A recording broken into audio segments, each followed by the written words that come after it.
दर्शकों, ये video YouTube पर बना करके जो हम प्रेषित करने जा रहे हैं, उसमें आज चर्चा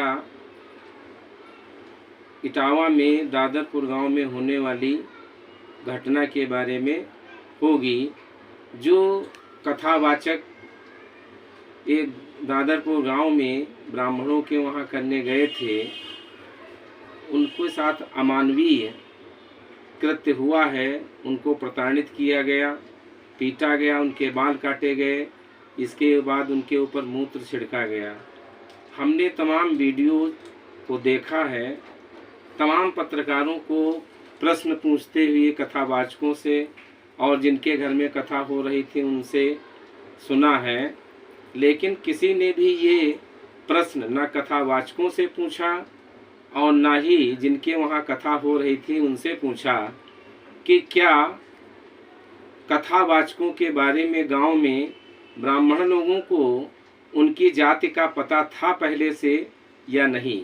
ऐसा नहीं हो सकता है कि वो ब्राह्मण लोगों को जो कथा करवा रहे थे, कथावाचकों के नाम और उनके जाति के बारे में पता न हो, क्योंकि कथावाचक जितने भी हैं वो बहुत प्रसिद्ध मशहूर होते हैं एवं सभी लोग जो कथा कराते हैं उनके ज्ञान और नाम और पता सभी कुछ पहले से जानते होते हैं। कई जगह उनके बारे में उनकी कथा को सुन चुके होते हैं, तभी उनको बुलाते हैं।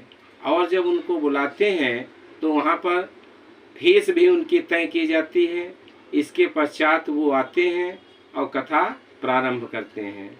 एक दिन कथा होने के बाद ऐसा जो कुकृत्य उनके साथ कथावाचकों के साथ हुआ है, तो ऐसा प्रतीत होता है कि इस घटना को अंजाम दिलाया गया हो, तभी ऐसा कृत्य किया गया है। वहाँ पर उनकी जात पूछी जाती है और यादव और जो और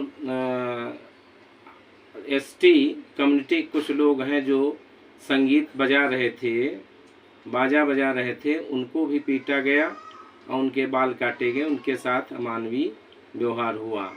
और जब पीटते रहे रात भर, इसके बाद उनके जब ये वीडियोज वायरल हुए हैं यूट्यूब पर, तो एफआईआर स्वतः संज्ञान लिया और एफआईआर हुआ। जैसे भी हुआ हो तो 4 लोगों की उसमें गिरफ्तारी हुई। उसके 48 घंटे के बाद एक कहानी में नया मोड़ आया। तमाम वीडियो में पता चल रहा है कि जिनके वहाँ कथा हो रहा था उनकी महिला कह रही है कि उनके साथ छेड़खानी हुई। तो जो रात पहले जो वीडियो बने हैं उनमें ये क्यों चीज़ नहीं आई? और खाना खिलाते समय बता रहे हैं कि छेड़खानी हुई। खाना वास्तव में जब कोई गांव में कथा होती है और खिलाते हैं तो आदमी लोग ही खाना खिलाने जाते हैं, कोई महिला नहीं जाती है। तो ये बिल्कुल राजनीतिक रंग दिया जा रहा है। सत्ता पक्ष और विपक्ष दोनों इसमें अपना अपना सहभागिता कर रहे हैं और मामला लंबा खींचा जा रहा है। पुलिस और प्रशासन भी कहीं कहीं पर मजबूर हो जाता है किस तरीके से वो कार्रवाई करें, और उसके साथ में विरोध प्रदर्शन करने वाले भी लग जाते हैं। और फिर उसको किसी भी घटना देश और प्रदेश में जो घटनाएं होती हैं वो इसीलिए उनमें कार्रवाई ढंग से नहीं हो पाती है, क्योंकि राजनीति उसमें घुस जाती है।